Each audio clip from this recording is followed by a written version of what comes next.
Good evening. I'm Jessica Stockton-Banyulo. I'm the owner of Greenlight Bookstore. I also happen to be a member of this congregation, so.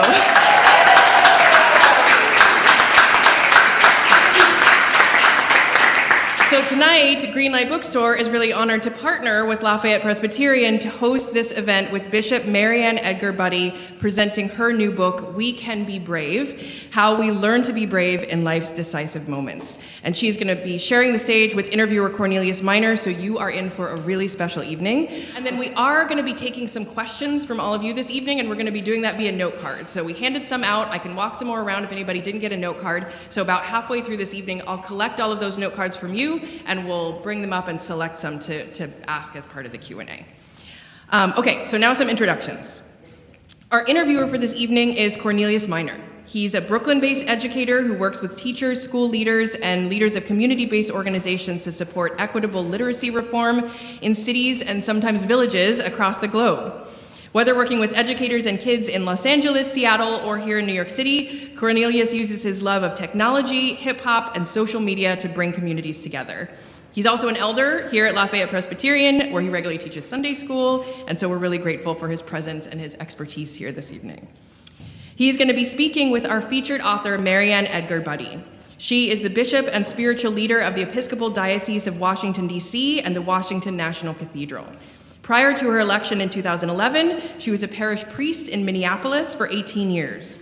Bishop Budde earned her master's in divinity and doctor of ministry from Virginia Theological Seminary.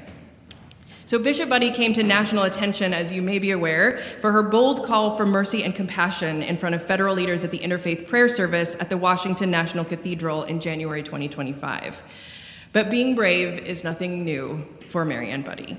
In her new book, We Can Be Brave, the new young people's adaptation of her 2023 New York Times bestselling book, How We Learn to Be Brave, Bishop Budde, in collaboration with the acclaimed novelist Brian Bliss, shares lessons in how to learn to be brave in life's hardest moments.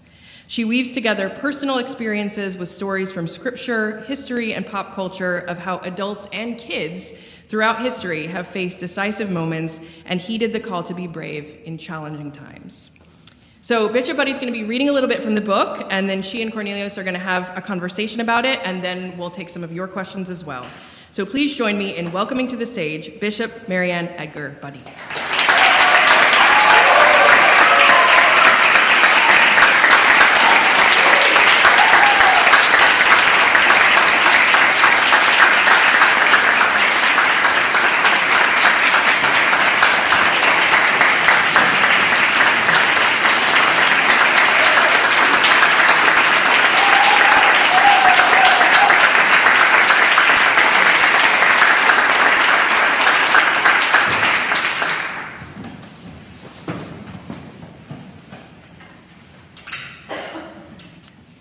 Thank you. Good evening. Really wonderful to be with you. I'm going to read a portion of chapter 1, and the book is divided into different chapters according to different kinds of courage.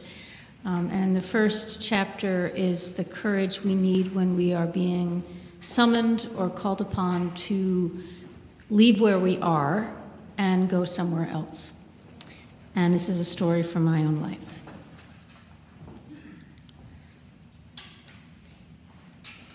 When I was a junior in high school, my family life fell apart. By then, I had learned to keep my emotions in separate boxes as a way to keep the overwhelming sense of fear at a distance. I was used to constant anxiety about money and lack of affection and periodic blow-ups, followed by stretches of uneasy quiet that allowed me to focus on other things. When my father told me he was leaving my stepmother and said that I could come with him, I'm pretty sure he expected me to say yes. He didn't mention my 8-year-old half-brother, Jim. I wasn't surprised. In the mostly silent war between our parents, our father saw me as his ally, while my stepmother fiercely claimed her son. Assuming that I was on his side, my father asked me to keep his plan between us. I reluctantly agreed, not knowing he had already called a moving company. My stepmother learned about his decision a few days later when she came home to a half-empty house. There was no way I was going with my father anywhere alone. I didn't know then what clinical depression or alcoholism was, but I saw their effects in him. His sense of intimacy with me was pure fantasy and more than a little frightening. Staying with my stepmother wasn't an option either, although I think that she too imagined that I would. When I told her I wasn't going to stay with her, she insisted that I move out immediately.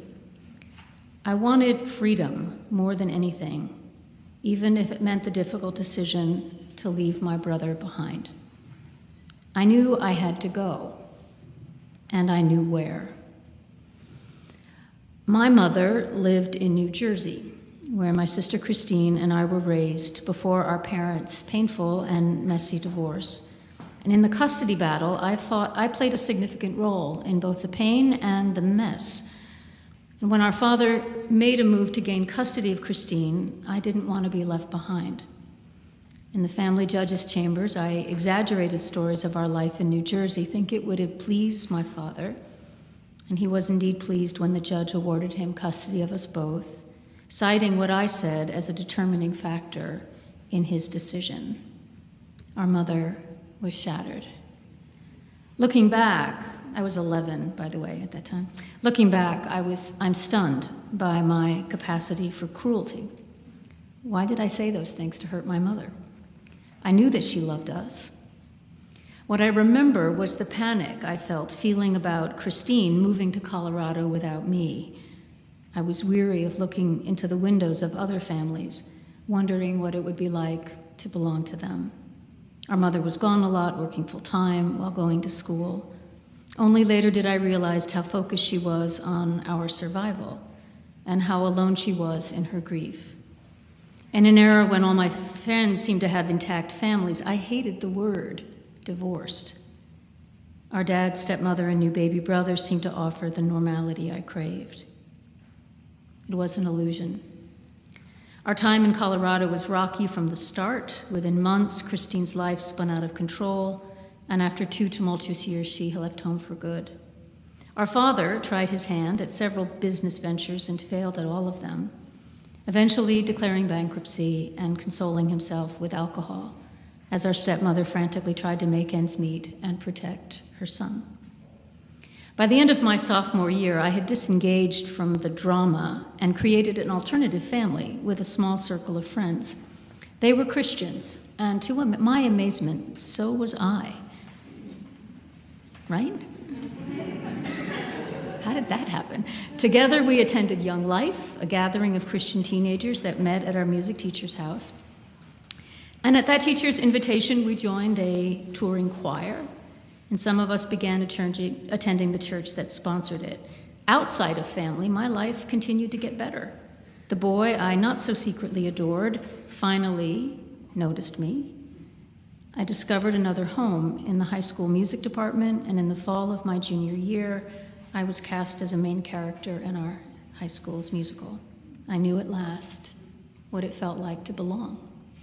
So, when my family in Colorado collapsed, it broke my heart to think about leaving. My life was full of joy and meaning. While I was grateful to have a mother to return to, it also felt as if I were standing on the edge of a cliff. The choice was mine to make, but it also felt as if the decision was being made for me. The decision maker, however, wasn't any of the authority figures in my life.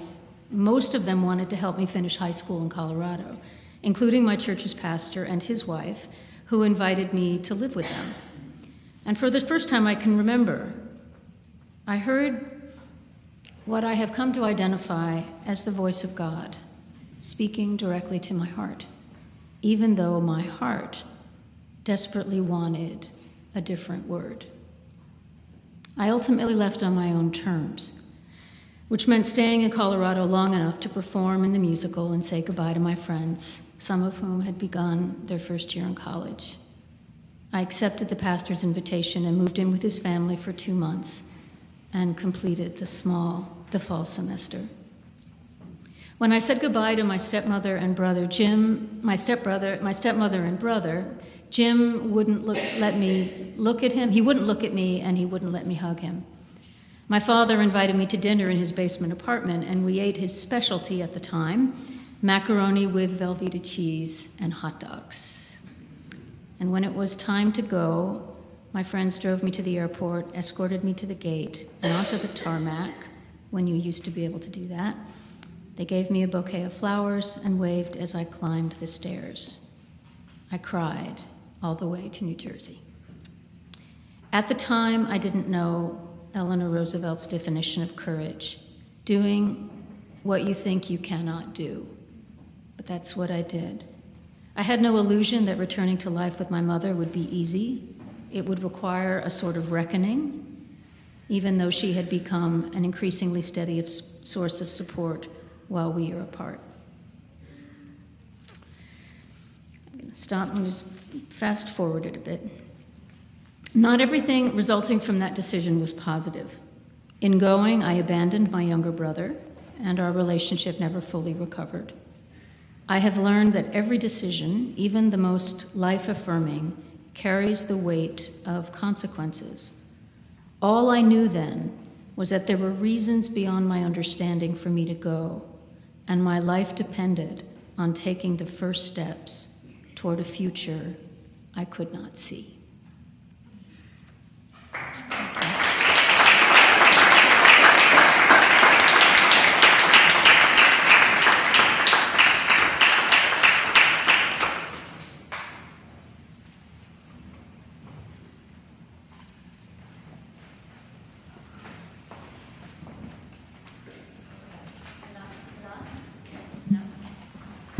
Yes, great. Good evening. Good evening. Friends, I'm excited to be here among you. As I look out at this Brooklyn crowd, I think all of us came this evening to see Bishop Budde, but you gave us such a lovely introduction to Mariann. And I am just struck by how intimate this feels already. And I got all the questions. I read the book. and can we just start? Can we jump right in? Again, friends, I think when I think about moments like this, I think about the young folks in this community. I spend so much time with the young folks in the community. And interestingly, this is the building where I come when I don't understand things. That I often share that I did not find this church, my children did. That this is where they like to come play, and this is where their friends were. And so I feel like this evening we are all here because we don't know the answers. And I doubt you do too, but I know that we, and so one of the things that I wanted to... Spoiler alert. Yeah, exactly. We is such a powerful pronoun, and we, starts the title of your book. And one of the things that I'm wondering right away, I devoured this as soon as it came in the mail, but listening to the story in your voice feels so much more powerful. One question, the thing that I most want to hear about is from page 1. Yep. and we talked about this earlier. From page 1, you use this term that knocked me out of my seat. You said that parenting for you, and then hearing about your own parents, but parenting for you was a master class in courage. And I thought I knew what that meant, but then I read on. Could you talk about that? Yes. And I was the student. Yes. Because watching children grow from the smallest, from their tiniest being to the magnificent people they become, we watch them every day do something they've never done before. And some of it is joyous and exuberant. Some of it is filled with anxiety. There are lots of tumbles, lots of failures. I'll never forget the day when my our then 5-year-old older son, he was really struggling learning how to ride a bicycle. We used training wheels back in those days. And so he just finally looked at me and says, Mom, I'm just not going to ride bicycles. I'm just not going to be a kid, and I was like, Amos, you'll get there, but just like, I'm just not going to do that. And I know that feeling like, oh no, I'm just not going to do that. But then, of course, he's 37, and I can attest to you, he does ride bicycles. But it was that feeling, it just was enormous. He wasn't going. So that's just one small example in the developmental stage of children and then adolescence. But then all the things in life that come their way and watching them deal. And sometimes my desire to protect is not helpful. Sometimes it's necessary, but other times I had to let them struggle. It was very instructive to watch how they gravitated toward other people besides their parents in their growing up years, and what kind of people. And I learned to this day. Now I get to watch my son be a dad, which is a whole other, it's a meta experience as we go through life. Yeah. And just studying that word, courage, courage as a parent, courage as a grandparent. One of the things that I'm wondering, it feels like such a huge label, and sometimes I don't feel courageous, and my friends in the neighborhood, we don't feel courageous as we face so much. Is that a thing that you are born with? Is that do I have to be anointed in some way, or is that a thing that I can learn? There's a store around the corner. You go and you buy some. Well, first of all, let's separate out courage from feelings, right? Feelings come and go, and sometimes we feel brave, and a lot of times we don't. So that's not an indicator at all. In fact, if you didn't feel so I think that's okay, in my experience. The other thing is it's something that we have some innate impulse in life to move toward the things we cannot do. We are created that way.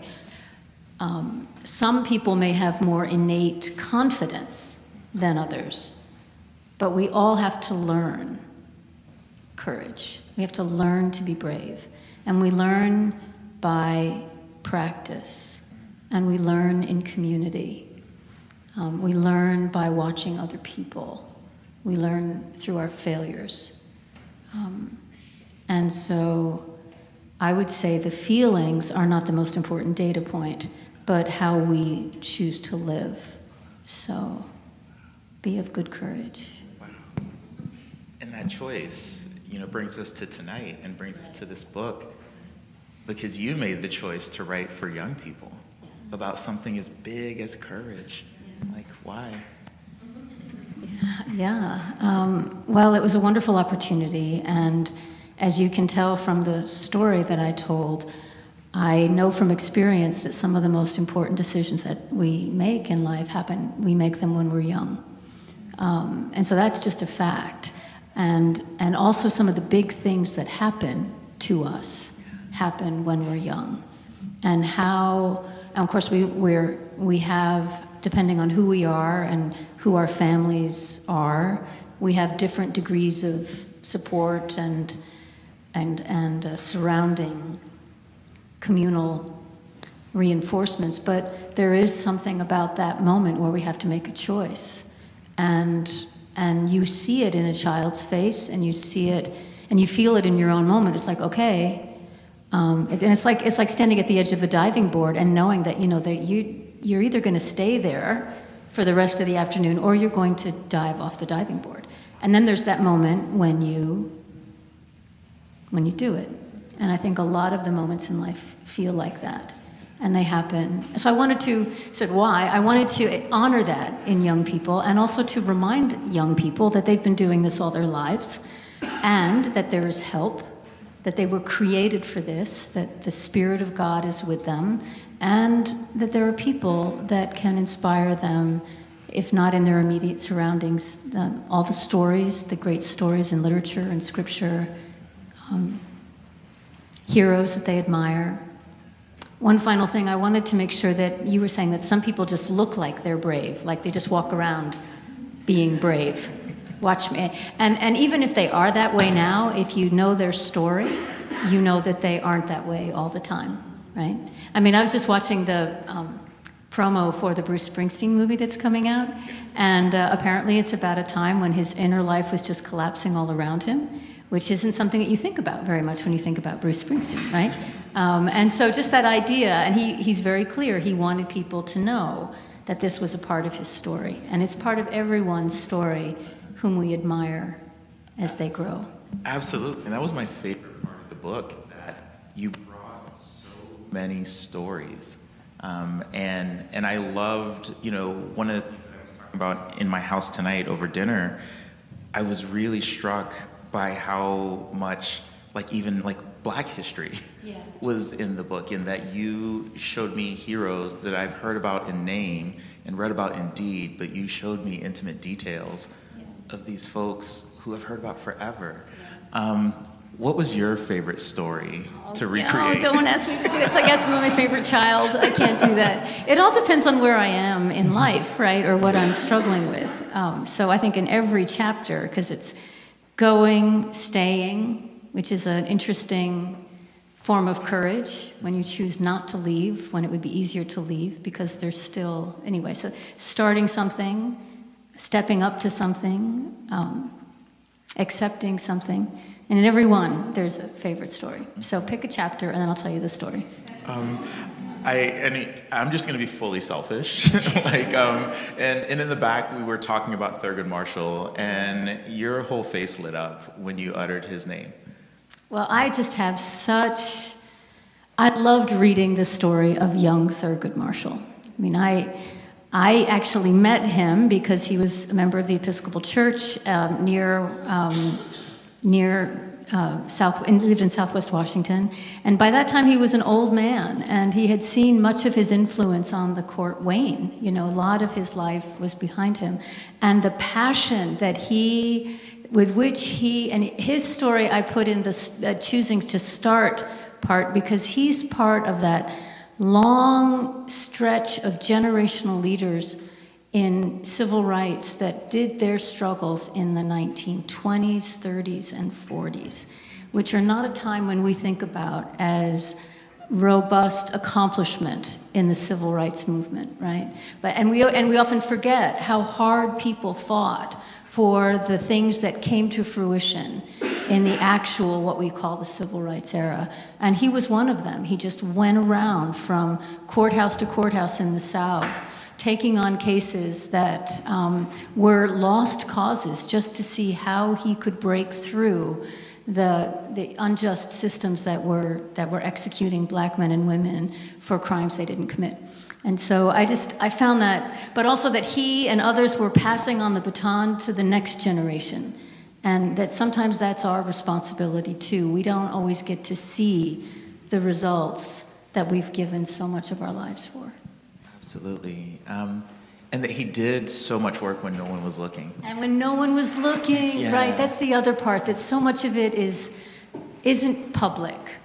It's personal, it's private, or 2 or 3 people see it, or, it's really important too. Wow.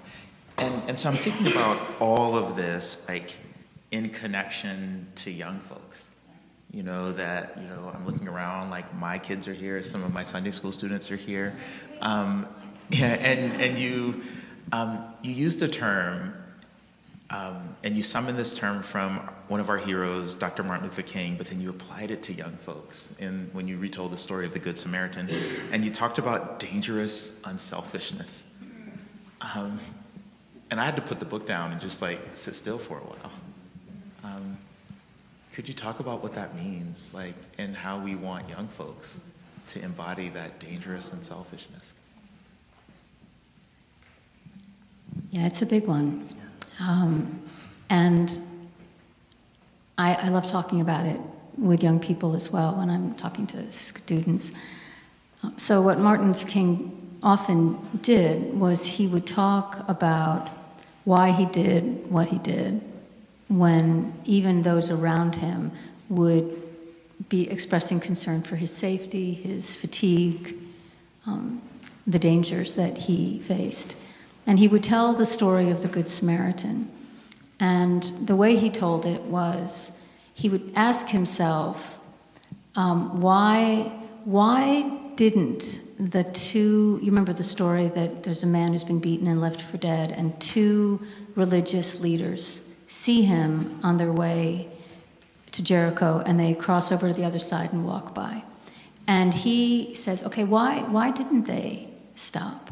And there are all the sort of reasons you could think of, and he comes up with some silly ones. But then he says, in the end, I think they were afraid. They were afraid. They were afraid if they stopped and helped this man. Their question was, if I stopped to help this man, what would happen to me?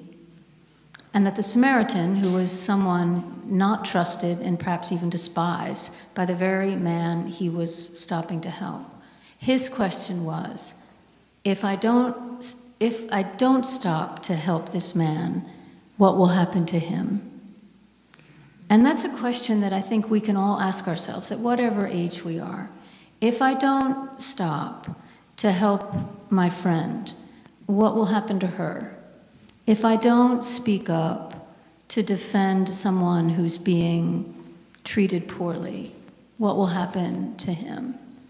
If we don't surround someone with care and concern when they're not feeling well or they're going through a hard time, yes, it's inconvenient. Yes, it never comes at a good time. But if we don't do that, what will happen? And that's a way to frame putting ourselves in the place of someone and saying, I want to think about their well-being over against whatever inconvenience or sacrifice it causes me.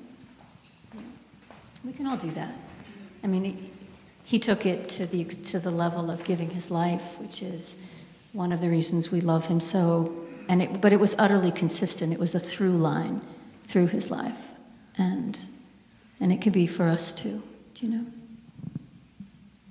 One of the things that feels really challenging for me as a dad and as an educator and as a son myself is to be consistent with that kind of dangerous and selfishness.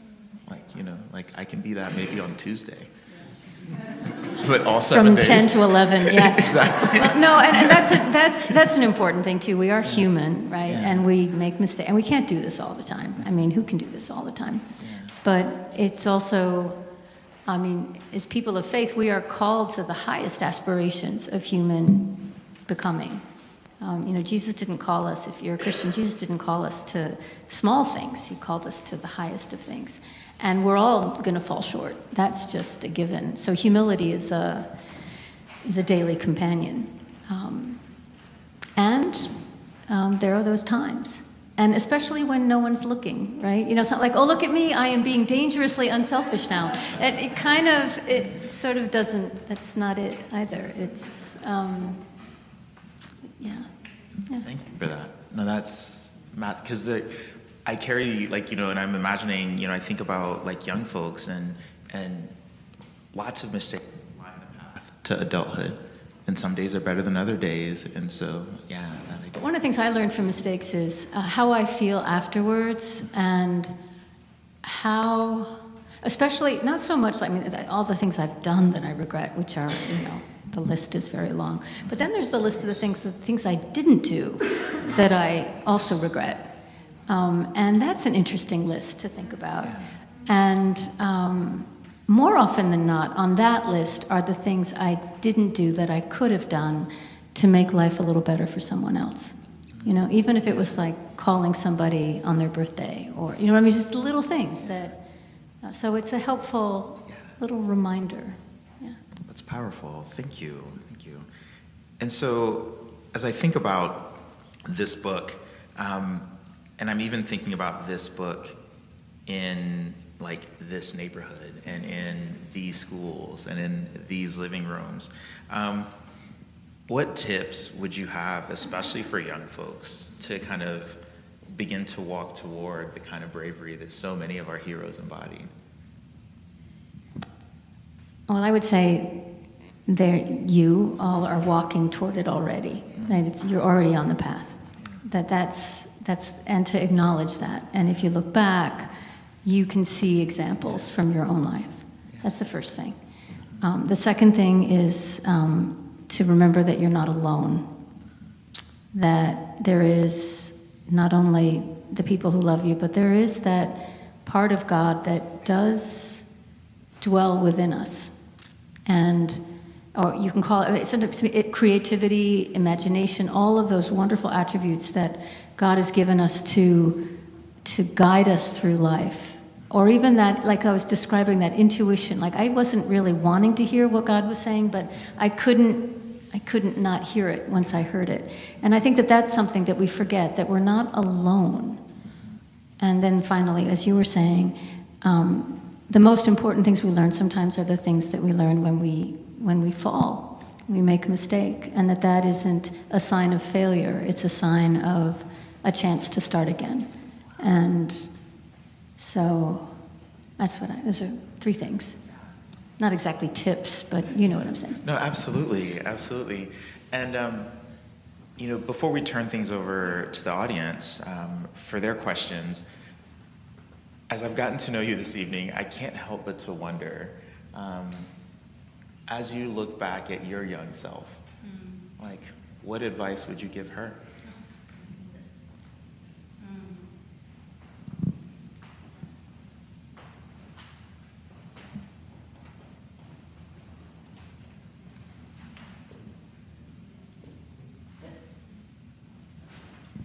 Oh, what would I say, little Mariann? I think I wrote the book in part to honor her, actually, and because so I would just thank her for being brave.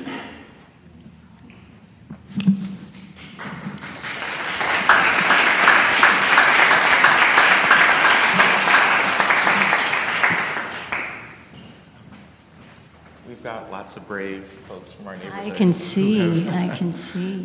Can we, is that how you're doing? Yes. Okay. All right. Are you ready for Brooklyn? I'm in love with Brooklyn. Absolutely.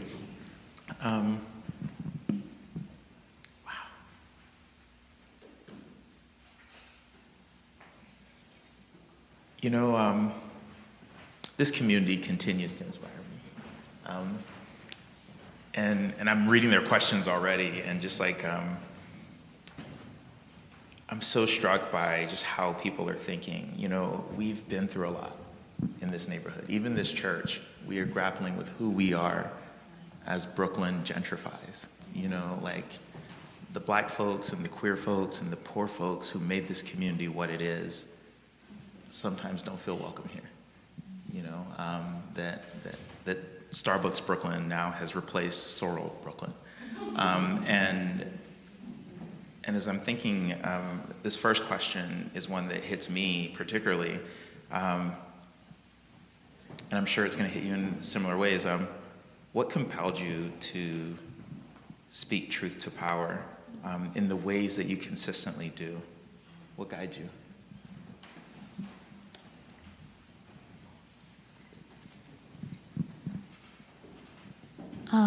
I've been preaching for almost 40 years now. I know. I feel the same way. How did that happen? And I feel like on some level, every Sunday, it's a sermon of attempting to speak a truth and to acknowledge the power in the room. So I don't feel like the speaking truth to power piece is something that happens when I'm in a room that happens to have a person of institutional power.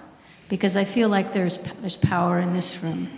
And so much of the task is to express, to give voice to something that is a recognizable truth that people feel inside or know inside.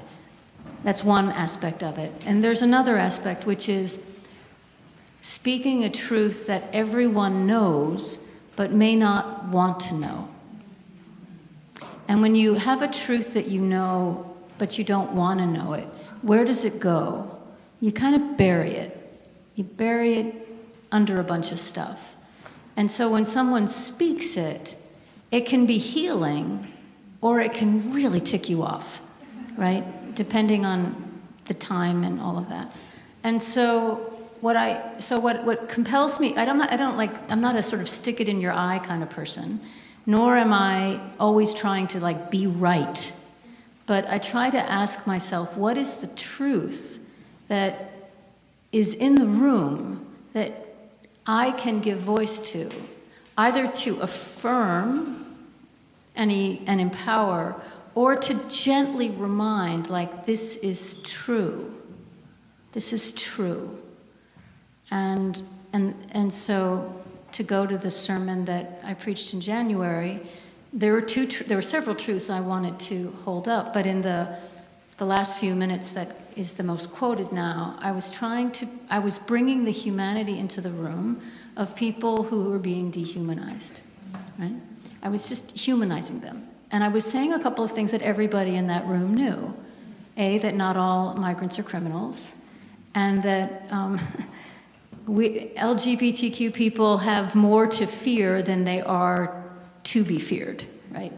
And that that every family, whatever your political persuasion, knows this, right? So that was just a way to remind and to speak in that way. But the practice is basically the same. It could be that, or it could be acknowledging at a wedding that not everything leading up to the wedding was picture perfect, right? Not that I have to say very much, but just to acknowledge the messiness of life and love, and that's part of it, and it's okay. It doesn't. Or at a funeral, maybe not, the person was wonderful, but maybe not everyone is completely at peace or reconciled with the person who died, and that's okay, right? That's part of it. You know what I'm saying? So that discipline has been with me my whole life, and it prepares me for those times when, and because I have such a responsibility and a privilege now in those spaces. I hope that answers your question, but that's what inspires me to do that. And I love that you named it as a discipline, as it's ongoing. It's ongoing, yeah. Right? And it is, and again, it isn't only for that cathedral with those people. Yes. It's what we do every week. It's what we do every week. Mm-hmm. And that was the thing that was so not funny, but it was a pretty basic sermon, right? It wasn't right?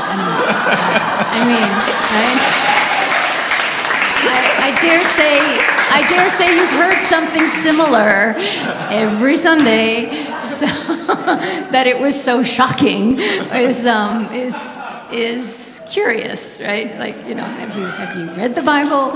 Have you? Yeah. So. Yeah. Our friends and neighbors are sending us some of the best questions. I'll be briefer in my answer. No, because in this one I really want to, because I feel like they're kind of forcing my confession up here on this stage. But a thing that is hard for me, and I'm seeing in the questions that it's hard for so many of us. How do you suggest we pray for the people who consistently harm us?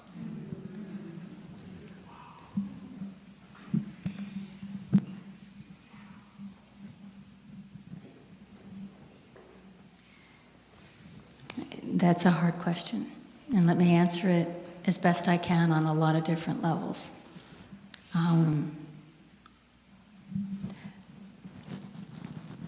It's important to acknowledge in your own prayer for yourself the harm, right, and not to pretend that it's not there. So to do that, and to pray for whatever it is you need. And it may fall into that category of some of the things that are part of your life now that you wish were not part of your life, but you can't fix or control. There's some things that are bigger than we are, and we can't control. And some of it may be harms that others are causing. So that's just some naming some things. And then, if it isn't possible to pray for that person, because of just the range of feelings that you have, to surrender that person to his or her God, just to surrender. I think that's what I do when I cannot bring myself to pray in the way I would pray for someone that I love, just to surrender that person. That's like the first step. As we mature in faith and as we grow in our capacity to love, which we do grow in our capacity to love, then we can pray with more love, and that can, I pray all the time for people to change in the ways I want them to change. Me too. Yeah, and I can see that you all know how well that goes, right? I mean, that just is. And when I point that out to them, here are all the ways I want you to change. If that would be good for you, they say, "Oh, thank you for pointing that out to me. I'll get right on that." So I can do that, and I hear those prayers a lot, and I pray them myself. I think we can do better, and I think the Dalai Lama. Arthur Brooks told a story recently. The Dalai Lama prays for the Chinese who threw him and his people out of their country, and he prays for their well-being, prays for their children, and he prays for their happiness. Right now, that's kind of like AP level prayers. Like that's like. Is there a Brooklyn level? Yeah, that's like the master class of prayer. That's Jesus said to pray for your enemies, and he didn't just say pray that there's like the Psalms give us all kinds of prayers if we're like really ticked off and we want God to smite people. So that's part of the canon.